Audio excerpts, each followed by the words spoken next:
Hi, I'm Tim Roble, and welcome to another episode of Adventure Athlete. We're out here at Moto Ventures, and I'm at the start of my kickoff of living my best life. As some of you know, we came home from Newport Dunes at 1 month ago, and I sold off a bunch of stuff from the shop. I sold off both of my gas motorcycles, and kind of having a little problem with the identity crisis for a brief bit, until I focused on and practice gratitude on the things that I did have. One of the things I did have was my electric motion trials bike. Electric makes totally sense for Oscar Mike because it charges off of the system, so I can be somewhere and sit for 30 days or however long and not have to have any fuel that I have to pour in the bike.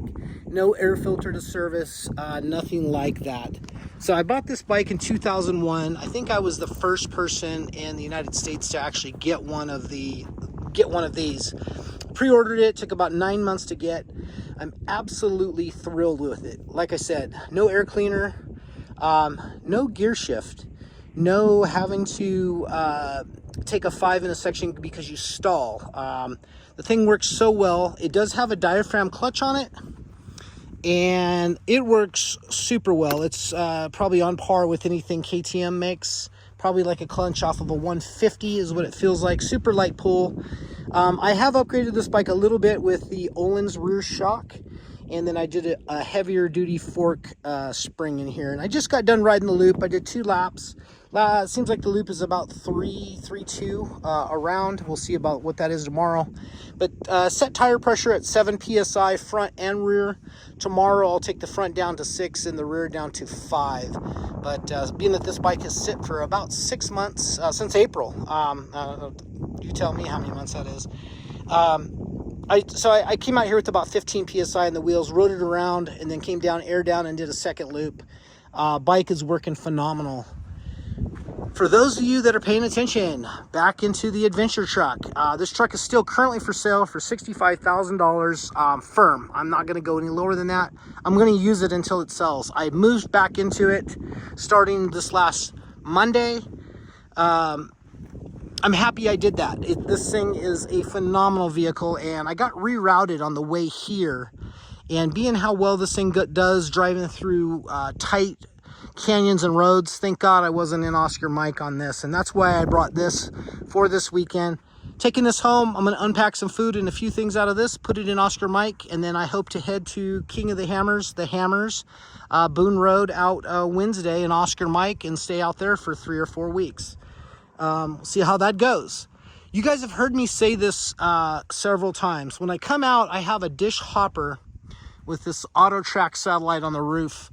I have one on Oscar Mike also, and I had that reflashed when you kind of do a new, when you re-up it, because you turn it off every month. I do anyway when I'm not using it. So I re-upped it on Thursday. Today's Friday, and this one didn't take the flash, and it didn't upload to, something's going on with the antenna. I spent about an hour and 20 minutes from 2 different technical support guys. Couldn't get my TV on. Not that I need TV, but when I go out here and I do a lap or 2, I just want to come back, undress, relax, rehydrate, and refuel. And yeah, the satellite is down.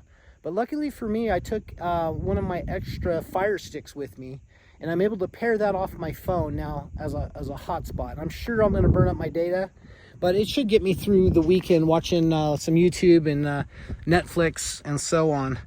But 2 is 1, 1 is none. So if something you're really thinking about that you may need, you may want to think about having 2 of those or 2 different options for things. I'm not going to walk us inside right now because there is so many stickers out in this. If we just look at a knobby tire down here. So this is definitely a place where you want to take off your shoes.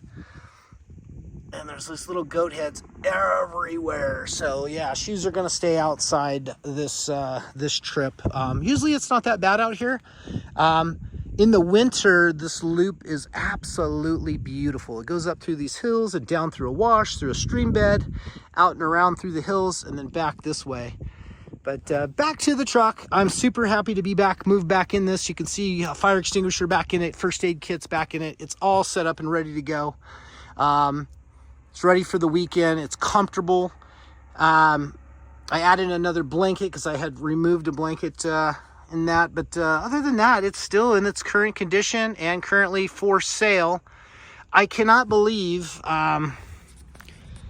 maybe that's just a sign of our times. I can't believe that people haven't jumped on this. When I look at Craigslist or I look at RV Trader and I see like a 2018 Tacoma with a rooftop tent and a 270 awning and some pull-out drawers for $85,000, I'm like, this thing's got a full bathroom, a shower, hot water, running water, a place to sleep for two, and then another one down on the couch, and maybe even a kid on the floor. If you were a family of 4, you could get away with that.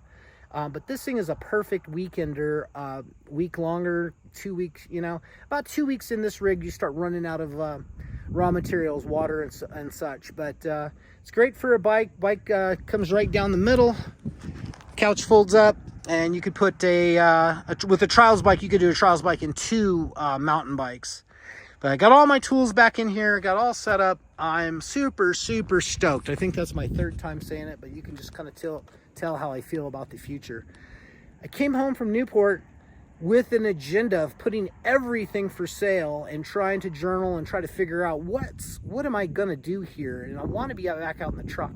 It's the same thing, man. I got at home, it's great. My wife is there. I love my wife. I wish she would come out to me in places like this, but with the conditions here, I'm happy she did not come, because her trying to walk around in the stickers and it's kind of dry out right now. It's not as pretty as it normally is, but I'm enjoying it, but she would not. But you know, that thought process, I'm trying to get that across is, you know, you got to go live your life. And I'm so happy to have a supportive, positive partner that lets me just basically say, hey, this is what I'm planning. You want to go or no?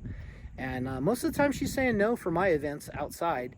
And that's fine, because she's got her life she's living, and I'm supporting her in that. She's supporting me in this, and just going and trying to live your best life stress-free. And why I'm doing this is my heart rate, my blood pressure, and my breaths per minute all got better when we did the 2 months at Newport Dunes. Anxiety went down. Everything is, not that I carry a lot of anxiety, but everything was just much better. So yeah, just gonna live this life a little bit and go down the road and see how it goes. Interested to know what you guys think. If you've made it this far in the video, please consider liking and subscribing to this video. Comments and questions. I want to create a community with people that may or may not want to do this, but want to know how to do it. So questions you got about how I cook, what I do, how I do it, please hit me up below. That's something that came across my mind right now is when I unpacked this, I strategically unpacked it with cookingware in one bag and all of my clothes, all of my gear that's in this top 4-foot drawer. I put those all in one bag, and I was so nervous when I decided to move back in this that I had taken everything that was in that and assimilated it into the house. It's taken me 4 years to get a great kit that fits in that drawer, and that's bathing suit, tank tops, short sleeve shirts, shorts, pants, warm stuff, Arctic stuff, 2 pairs of mountain bike shorts, 2 pairs of trials gear. I brought everything except for a GoPro. So I do plan on putting a GoPro full-time back in this. I think I have like 6 GoPros now. Put one that's dedicated to this because it would be great to show the loop. And I may try to take my quad lock and rotate that and try to film it with my iPhone just to show you how awesome this loop is and how great trials is. So anyway, we'll see what I can pull off and put together on that. That's going to be it for now. Like I said, questions and comments, please hit me up below. I appreciate each and every one of you guys. Thank you so much for watching. I'm Tim Roble, and I'll catch you here next time.